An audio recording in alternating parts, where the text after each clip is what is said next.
विक्रमादित्य जी समझ गए, ये कह रहे हैं कि हमारे लिए बताने भर के लिए है, अगर नबी की शान में गुस्ताखी हुई तो ये अंजाम होगा, ये बताने भर के लिए। विक्रमादित्य जी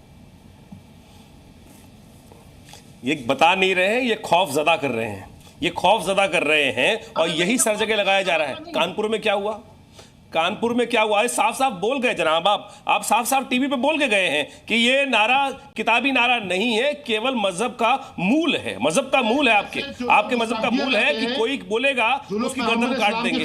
यही का सिखा रहे हैं ना आप, यही साफ साफ बता रहे हैं, लगातार बोल रहे हैं। और ये भारत के अंदर संविधान के अनुसार से धारा, आप सुन लीजिए, धारा 295, धारा 506 के अंतर्गत एक कानूनन अपराध है, आपको साफ साफ समझ में आ जाना चाहिए। ये साफ साफ किसी प्रकार का बरगलाना, और आपके डॉक्टर साहब जो बैठे हुए वहां बोल रहे थे, जैसा गुरु वैसा चेला। पीयूष खरे जी, मैंने कुछ बयान निकाले इनके गुरु जी के, तौकीर रजा साहब के। उन्होंने बोला 2020 में हुकूमत यदि सीए कानून वापस नहीं लगे तो गली गली में खून बहेगा, और मोदी और इनको अगर मुसलमान 1% मुसलमान मेरा साथ दे दे तो मोदी और शाह को मैं भारत से भगा दूंगा। ये गुरु घंटाल जो है ना, ये गुरु और चेले, जो गुरु जैसे प्रकार के बोल रहे हैं वही उनका चेला बोल रहा है। और यही वास्तविकता है कि इस देश के अंदर, अभी कह रहे थे आई लव यू मोहम्मद का प्रदर्शन कर रहे हैं। भाई क्या हो गया, खाने को नहीं मिल रहा, पानी को नहीं मिल रहा, डॉक्टर नहीं मिल रहे, रोड नहीं मिल रही, सब चीज मिल रही है, फ्री को खाने को मिल रहा है ना, ये नाजायज फायदा उठाया जा रहा है। जितना फ्री का खाना मिल रहा है, जितना फ्री का इलाज मिल रहा है, उसका नाजायज फायदा उठाने के लिए कई मुस्लिम महिलाएं और पुरुष कह रहे हैं कि ये नारा गलत है, नहीं देना चाहिए। वो भी मैं आपको सुनाता हूं, जरा प्ले कीजिएगा।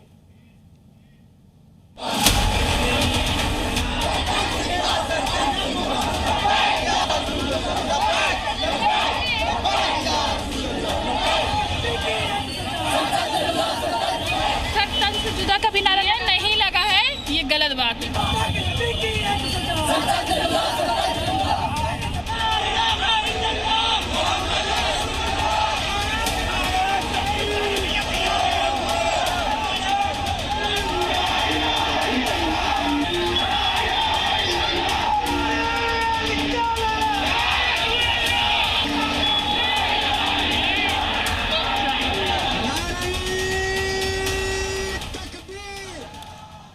अब बताइएगा मोहम्मद उस्मान साहब, कई लोग ऐसे हैं इनकार किया है कि ये नारा नहीं लगा।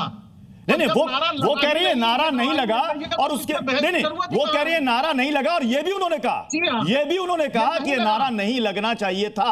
वो अंश भी मैं आपको सुनाऊंगा, स्टूडियो में नाजिम खान मौजूद है। नाजिम खान ने भी ये कहा कि ऐसे नारे नहीं लगने चाहिए, ऐसे नारे नहीं लगने चाहिए। फिर तो क्या जरूरत है, क्या जरूरत है ऐसे नारों की? को ये लगे गलत प्रतीत हो, वो नारा नहीं लगना चाहिए, इसमें कोई दो राय नहीं है। मैं इसकी वकालत नहीं कर रहा हूं कि इस तरह के नारे लगाए जाएं, लेकिन एक नारा केवल इनका ही नहीं, इसके अलावा बहुत सारे ऐसे नारे हैं जो यहाँ हमारे देश में लगातार लगाए जा रहे हैं। क्या जो है, मृत महिलाओं को भी निकालकर उनके साथ बलात्कार किया जाएगा, एक के बदले 100 लड़कियों का ईमान परिवर्तित किया जाएगा, और इस देश की सुरक्षा खतरे में जब तक सेकुलरिज्म रहेगा। ऐसे बहुत सारे मामला बिल्कुल नहीं लगने चाहिए, किसी भी पक्ष की तरफ से, किसी भी समुदाय की तरफ से, किसी भी वर्ग की तरफ से ऐसे नारों की इस देश में कोई जगह नहीं है। आप जैसे ही लोग दंगा भड़काने का काम करते हैं, जिस तरीके से हिंदुओं की एकता बढ़ रही है, हिंदुओं का सामाजिक समरसता का भाव बढ़ रहा है, आप उस चीज से भयभीत होते हैं, और आप जैसे लोग उनको उकसाने की कोशिश करते हैं।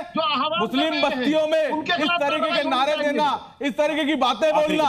आखिरी कमेंट नाजिम भाई, आई लव मोहम्मद के पोस्टर लगाएं, कोई दिक्कत नहीं है, लेकिन ऐसे नारे लगवाने और लगाने वाले दोनों के लिए क्या बोलेंगे आप? हाँ देखिए, आई लव मोहम्मद, ये देखिए हम अपने पैगंबर से बेइंतहा मोहब्बत करते हैं, लेकिन अगर कोई इस तरीके की तन से जुदा की बात करता है तो उसके हम कड़े शब्दों में मजम्मत करते हैं, और भारत सरकार और राज्य सरकार से मांग करते हैं कि ऐसे लोगों के खिलाफ सख्त से सख्त एक्शन होना चाहिए जो देश की सौहार्द बिगाड़ने की कोशिश करता हो। लेकिन इसके साथ मैं ये कहना चाहता हूं कि भारत के अंदर भारत का मुसलमान अमन पसंद है, देश हित की बात करता है, देश को जोड़ने की बात करता है। चलिए, और जो भी देश के माहौल को बिगाड़ने की कोशिश कर रहा है, उनके साथ सख्ती से निपटा जाना बेहद जरूरी है।